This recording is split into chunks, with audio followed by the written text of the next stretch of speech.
দেশে চায়ের দোকান করে সংসার চালাতেন মাদারীপুরের রাজল উপজেলার ঘোষালকান্দি গ্রামের কালু ফকিরের ছেলে তসির ফকির। পরিবারে সচ্ছলতা ফেরানোর আশায় গত ৮ মাস আগে জায়গা জমি বিক্রি করে ও সুদের ওপর টাকা এনে দেশের বাইরে যাওয়ার পরিকল্পনা করেন, কিন্তু মানব পাচারকারী দালাল রফিকুল ইসলাম বাঘার প্রলোভনে পড়েন তিনি। প্রথমে নিচে এক দফে, পরে নিচে আরেক দফে, পরে নিচে আরেক দফে, 3 দফে টাকা নিচে।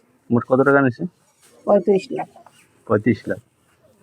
45 লাখ। মাফিয়া দালালরা এরা আমাদের সরল মানুষদেরকে প্রলোভন দেখাইয়া তোমার 1 সপ্তাহের ভিতরে ইটালি পাঠিয়ে দেবো, কিন্তু 1 সপ্তাহ কথা বলে 1 মাস যায়, 1 বছর 2 বছর হলো তোমার তাদেরকে ইটালি না পাঠাইয়া উল্টো তাদেরকে মাফিয়ার কাছে বিক্রি করে দিয়া আরো 20 লাখ 25 লাখ টাকা হাতে নেয়। পরও আমরা অনেকের কাছ থেকে ধার দেনা, এটা সুদে টাকা এইভাবে করে আইনা 45 থেকে 48 লাখ টাকা পর্যন্ত দেওয়া হয়েছে। 25 লাখ টাকা নিয়ে তসিরকে পাঠানো হয় লিবিয়া। সেখানে নেয়ার পর ইতালি না পাঠিয়ে মাফিয়াদের বন্দিশালায় তসিরকে আটকে রাখা হয়। তসিরকে অমানসিক নির্যাতন করে পরিবারকে তার মুক্তিপণ বাবদ মোটা অঙ্কের দাবি করা হয়। কিস্তি সুদের টাকা, কিস্তির টাকা আর সুদের টাকা সুদও আছে, কিস্তিও আছে। আমার তো আর কিছু ছিল না, আমার একটা কামাই সুদ তোলা ছিল না। সে একটু চার দোকান করছে, সে আমরা বাঁচছি। এরপর আর কোনো বাড়তি কামাই আছে মাসে মাসে তারা 2,30,000 টাকা দাবি করছিল, আমরা 2 লাখ টাকা দিচ্ছি, বলছি যে আমরা আরো লাগবে, আরো ব্যবস্থা করবো। আর বাইরে যেভাবে আপনারা সুস্থ করেন তারপরে এক ব্যবস্থা। আমাদের কাছে না বইলেই তারা গেমের জন্য গাড়িতে ভরে নিয়ে গেছে। দালালদের নির্যাতনে এক পর্যায়ে তসির অসুস্থ হয়ে পড়লে লিবিয়ার একটি হাসপাতালের আইসিইউতে ভর্তি করা হয় তাকে। এরপর চিকিৎসার কথা বলে পরিবারের কাছ থেকে আরো 2,30,000 টাকা নেয় দালাল চক্র।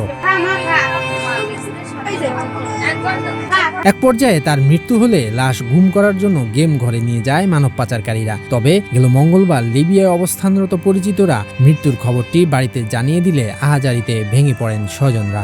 এতদিনই করছে, নেওয়ার কথা 2-3 মাসের মধ্যে, এরকম ছিল। সেই জায়গায় 8 মাস ভোগাইছে, এরকম এই জন্যই তো এরকম অসুস্থ হয়ে করছে।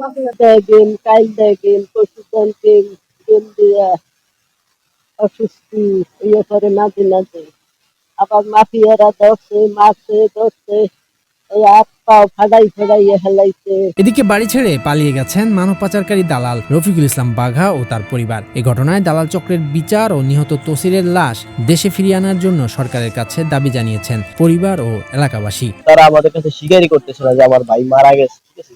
এদিকে তাদের ফোন বলো, তাদের বাড়িঘর সবকিছু তালা মেরে তারা তো কালকেই পলাইছে। এদের কঠোর শাস্তি চাই, যত দালাল আছে যারা মিথ্যা কথা বলে প্রলোভন দেয়, আমরা এদের কঠোর শাস্তি চাই। আর আইনগত সহযোগিতার আশ্বাস দিয়েছেন উপজেলা নির্বাহী কর্মকর্তা। যিনি মারা গেছেন তার বিষয়টি আসলে আমরা বিভিন্ন নিউজ পোর্টাল এবং ফেসবুক থেকে আসলে অবহিত হয়েছি। ইতিমধ্যে এখন পর্যন্ত আসলে মৃতের পরিবার থেকে আমাদেরকে আসলে কোনো কিছু অবহিত করা হয়নি। যদি আসলে তারা আমাদের সাথে যোগাযোগ করেন, তখন আসলে আমরা আমাদের পররাষ্ট্র মন্ত্রণালয়ের মাধ্যমে জেলা প্রশাসক স্যারের বরাতে পররাষ্ট্র মন্ত্রণালয়ে যোগাযোগ করে ওনার লাশটা বাড়ি থেকে আনার ব্যবস্থা করবো আর কি। আর এছাড়া আসলে দালালের যে বিষয়টি বিভিন্ন সংবাদ মাধ্যম থেকে উঠে আসছে, সেই বিষয়ে আসলে এখন পর্যন্ত আমরা খোঁজ নেওয়ার চেষ্টা করছি। আমাদের পুলিশ বাহিনীর পক্ষ থেকে আমাদের রাজর থানার ওসি সাহেব এখন পর্যন্ত বিভিন্নভাবে সোর্স থেকে খোঁজ নেওয়ার চেষ্টা করছেন, ওনারা কার মাধ্যমে গিয়েছেন, কীভাবে গিয়েছেন। আমরা যদি আসলে মৃতের পরিবার থেকে কোনো অভিযোগ পাই, সেই অভিযোগের ভিত্তিতে আমরা আসলে তার বিরুদ্ধে ব্যবস্থা গ্রহণ করব। তবে জীবনের ঝুঁকি নিয়ে ইতালি যাওয়ার বিষয়ে সকলকে সতর্ক থাকার পরামর্শ সচেতন মহলের। একই সাথে প্রশিক্ষণ নিয়ে বৈধ পথে বিদেশ যাওয়ার পরামর্শ দেন তারা। শরীয়তুল্লাহ, বৈশাখী সংবাদ।